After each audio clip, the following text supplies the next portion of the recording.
পরীক্ষার্থী। ওর বাবা আমারও বলছে গতবার যে তোমার ছেলে আজকে পরীক্ষা দেবে, আজকে আমার ছেলে কোথায় আছে? আজকে আমার ছেলে পরীক্ষা দেবে। পরে বলছে আম্মু আমার খালি রেজাল্ট আপনি দেখবেন যে আমার রেজাল্টটা কত সুন্দর ভালো হয়। সরকারের কি অপরাধ করছে কেন? 4,000 সন্তান, ওরা তো যদি অপরাধ পায় তখন সে থানায় ঢুকাইয়া তো একদিন না একদিন আমার সন্তান ফিরে পাইতাম।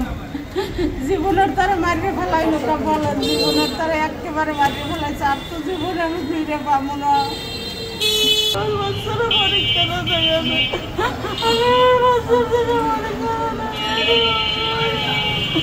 পরীক্ষা আমার মা বুঝবে লাগে পরীক্ষা আমি যাই না, আমার বাবা পরীক্ষা নেই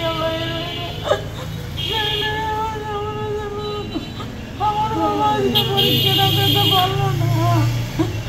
একমাত্র শেখ হাসিনার জন্য আমার বাচ্চা পরীক্ষা দিতে পারলো না।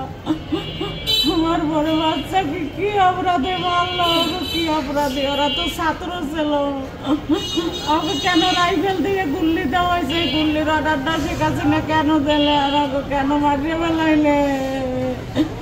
ওরা কি একটা জীবন মারতে পারছে? শেখ হাসিনা জীবন কি ফিরিয়ে দিতে পারবে? জীবনে আমার বাবা, আমার বাবারা যদি জেলখানায় তুই আমি একদিন না একদিন আমার বাবারা ফিরে পাইনি।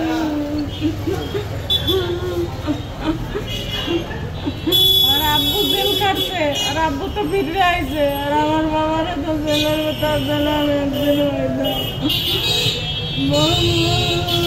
আসলে আমাদের সন্তানেরা যে জীবন দিয়েছে একটি বৈষম্যহীন, একটি সুশাসন, একটি ভালো মানুষ, যাতে করে নির্বিঘ্নে মানুষ ব্যবসা বাণিজ্য চলাফেরা করতে পারে, চাঁদাবাজি মুক্ত, বৈষম্যহীন একটি সমাজ বিনির্মাণের উদ্দেশ্যে যে আমার সন্তানেরা জীবন দিয়েছে, আসলে আমরা সেইটা কতটুকু আমরা আশাবাদী, এটা নিয়ে আমি সংশয় প্রকাশ করতেছি। আমরা এখনো দেশ ফিরে পাই নাই ভালোভাবে, এখনো দেশ ফিরে পাই নাই, এখনো গ্যাঞ্জাম চলতে আছে। শেখ হাসিনারে ভারতে জানিয়ে কোনো বিচারই পাইতে আসিনি আমরা, তাই বোনালে আমরা মামলা করছি, কোনো বিচারই পাইতে আসিনি এখনো। দাফন দেওয়ার পরে দাফন দিছি মাহফুজকে যখন রাত 12টায়, পরদিন সকাল থেকেই আমাকে পুলিশে দাবড়াইছে। আমি পালাইয়া সেই পাথরঘাটায় যে পালাইছি, 5 তারিখ পর্যন্ত সেই বরগুনা পাথরঘাটায় পালিয়েছিলাম। 5 তারিখে আমি দেশে ফিরে আসছি, এলাকায় ফিরে আসছি। না তো আমাকে মেরে ফেলবে, হত্যা করবে, আমাকে পাইলে আমাকে জীবিত রাখবে না, এটাও বলা হয়েছে। কিন্তু আমি শেষ পর্যন্ত আমি পালিয়ে চলে গেছি। এরপরে তো আর ঘটনার দিন ও বাড়ি থেকে বেরোয় কখন? বা আমরা একসঙ্গে বের হব মসজিদে জুম্মার নামাজ পড়তে 19 জুলাই শুক্রবার। আমার সাথে বলে বাবা তুমি যাও, আমি আসতেছি। এইটাই ছিল আমার সাথে শেষ কথা। আর ওর মাকে বলছে আম্মু আমি আসতেছি, আমি একটু নামাজ পড়ে ঘোরাফেরা করে কিছুক্ষণ পর চলে আসবো। আম্মু আজকে তো শুক্রবার মিছিল নাই, ও প্রতি শুক্রবার নামাজ পড়ে ঘোরাফেরা করে, বন্ধুগুলো লাগে 2টা আর 2টায় আসতো, 3টায়, তারপর আইসে দুপুরে ভাত খাইতো। আজকে আমি ভাত রাঁধে টেবিল উপরে লইয়ে বসে রয়েছে যে আমার বাবা ইয়ে ভাত খাইবে। তা আমার যাওয়ার কালে বলছে আম্মু আজকে তো মিছিল নাই, তা আমি একটু ঘোরাফেরা করে নামাজ পড়ে তারপর আসতেছি। আমি কই তুমি তাড়াতাড়ি আইও, তাড়াতাড়ি আইও। পরে তা আল্লাহ হাফেজ আই কই লিফটে টিপ দিয়া বাবা যে নামবে গেছে, বাবা আর আমার সামনে আল্লাহ হাফেজ, আল্লাহ হাফেজ।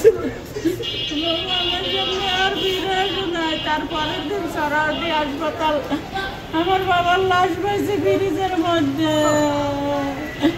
এখনো মা সহ্য করার মতো না।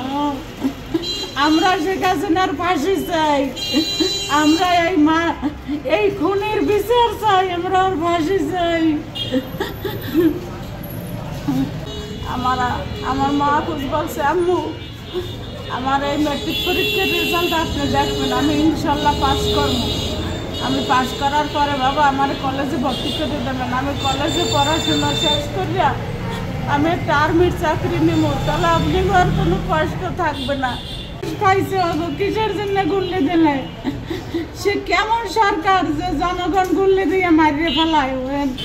কত হাজার হাজার মার বুক খালি করছে, কত কত মাইয়া গো পেটে বাচ্চা, তার জামাইকে মারিয়ে ফেলাইছে, তখন কি অবস্থা, কি পরিস্থিতি।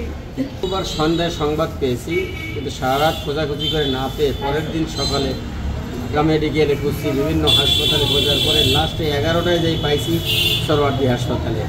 এরপর থেকে ওখান থেকে নিয়ে আমি আমার ছেলেকে নিয়ে গেছি স্কুলের সামনে, স্কুলে বলছে রাজাকারের বাচ্চার জানাজা এখানে হবে না। আমার বাসায় মাহফুজকে নিতে পারি নাই, ওখান থেকে নিয়ে আমি মূলত বাড়ির উদ্দেশ্যে রওনা করছি। এরপর আমার সেই গাড়ি বহরের উপর হামলা করছে, লাশের গাড়ি বহরের উপর। এরপরে রাত্র 11টায় বাড়িতে আসছি, 12টায় জানাজা দিয়ে দাফন দেওয়ার পর থেকেই মূলত পুলিশ আমাকে দাবড়াতে শুরু করছে। আমি 21 তারিখ সকালে এলাকা ছেড়ে সেই বরগুনা পাথরগাড়ায় গিয়ে পালিয়েছিলাম 5 তারিখ পর্যন্ত।